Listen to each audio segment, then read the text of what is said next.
بسم اللہ الرحمن الرحیم وبہ نستعین وهو خیر ناصر ومعین وصلی اللہ علی محمد وآلہ الطیبین الطاہرین المعصومین اللہم صل علی محمد. المناط فی اثبات حجیت الامارہ مما یجب ان نعرفہ قبل البحث والتفتیش عن الامارات التي هي حجة ان المناط في اثبات حجیت الامارہ ما هو. آج ہماری بات ہے جی حجیت امارہ کے معیار و مناط کے بارے میں. بلا ہمارے پاس دو چیزیں ہیں، ایک ہمارے پاس علم ہوتا ہے، ایک ہمارے پاس ظن ہے. بس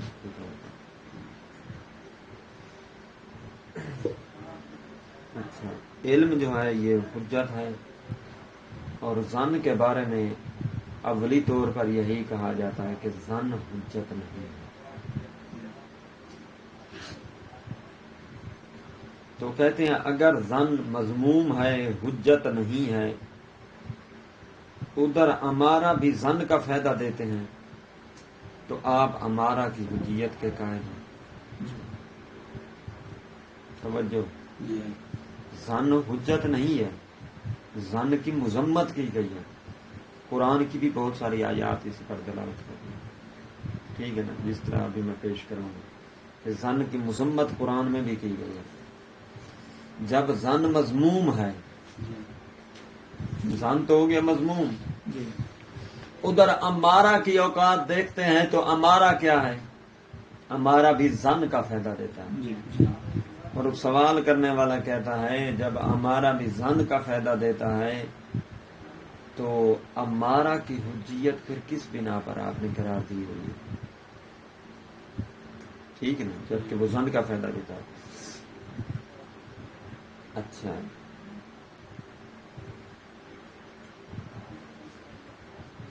امارہ اور علم کے درمیان فرق تو واضح تھا کہ امارہ جو ہوتا ہے یہ شارع کی طرف سے جعل کیا ہوا ہوتا ہے اس کی حجیت، اور علم کی حجیت جعلی نہیں ہوتی. یعنی امارہ کی حجیت عارضی ہوتی ہے اور علم کی حجیت ذاتی ہوتی ہے. ٹھیک ہے نا؟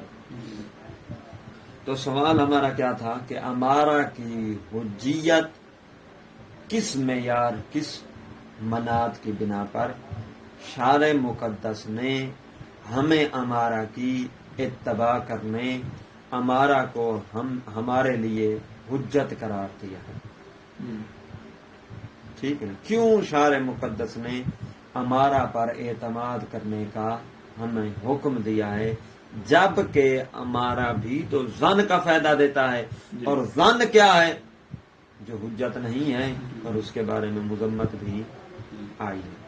تو سوال یہی بنے گا نا پھر، یہ جو امارہ کی حجیت ہے یہ کس معیار کی بنا پر ہے؟ یہی آج بات ہے المناط عن اثبات حجیت الامارہ. ٹھیک ہے نا؟ یہ بات کہ اس کا معیار کیا ہے، اس سے پہلے دو چیزیں واضح ہونی چاہیے کہ ظن کی دو کیفیتیں ہوتی ہیں. ایک یہ کیفیت ہوتی ہے کہ ظن من حیث الظن، ظن بما ہوا ظن، عین ظن، اکیلا ظن، کیا اسی کی اتباع کی جاتی ہے؟ دوسری کیفیت ہوتی ہے ظن پھر اس کی تائید میں دلیل قطعی کا آ جانا. ٹھیک ہے نا؟ ایک ہے صرف ظن بما ہوا ظن ذاتی طور پر، ایک ہے ایسا ظن جس کو پروف کیا گیا ہو دلیل قطعی کے ساتھ.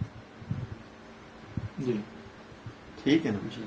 جس کے گرد دائرہ لگا دیا گیا ہو دلیل قطعی کا، یوں کہ ٹھیک ہے نا؟ جس نے ڈھال پہنی ہوئی ہو دلیل قطعی کی. یہ دو جہتیں ہوگی نا. جی پہلی جہت زن بما ہوا زن، مصنف فرماتے ہیں ہم بھی اسی کے قائل ہیں کہ یہ حجت نہیں ہے. زن بما ہوگا زن یعنی خود زن، جی ذاتی طور پر زن کی عینی حیثیت یہ ہے کہ وہ حجت نہیں ہے. جی ٹھیک ہے نا. جی کیوں؟ کیونکہ بلکہ اس کے بارے میں قرآن کریم میں مذمت وارد ہوئی ہے. ان الظن لا یغنی من الحق شیئا. ٹھیک ہے نا. ان یتبعون الا الظن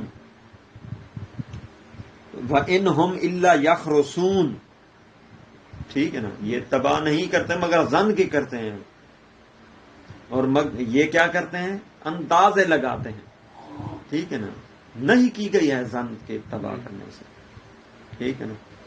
افطرا قرار دیا گیا ہے ظن کو. قل اللہ آذن لکم ام علی اللہ تفترون، کہ اللہ نے تمہیں حکم دیا، اجازت دیا، یا تم اپنی طرف سے افترا بازی کرتے ہو. ٹھیک ہے نا. یعنی اس طرح کی آیات جو ظن کی مذمت کی طرف اشارہ دیتی ہیں. ظن بما ہوا ظن کی. تو مصنف بھی یہی کہتے ہیں، ہم بھی اسی کے قائل ہیں کہ ظن بما ہوا ظن حجت نہیں ہے علیہ السلام. ٹھیک ہے نا جی. اب یہ تو قاعدہ اولی ہو گیا، ظن بما ہوا ظن، جو کہ حجت نہیں ہے. اگر یہی ظن ڈھال پہن لے دلیل قطعی کی، اسی ظن کو دلیل قطعی کے ذریعے سے پروف کیا گیا ہو، ٹھیک ہے نا، تو پھر حجت ہوگا. ٹھیک ہے نا. پھر تو شارع نے بھی اجازت دی اس کے اتباع کی.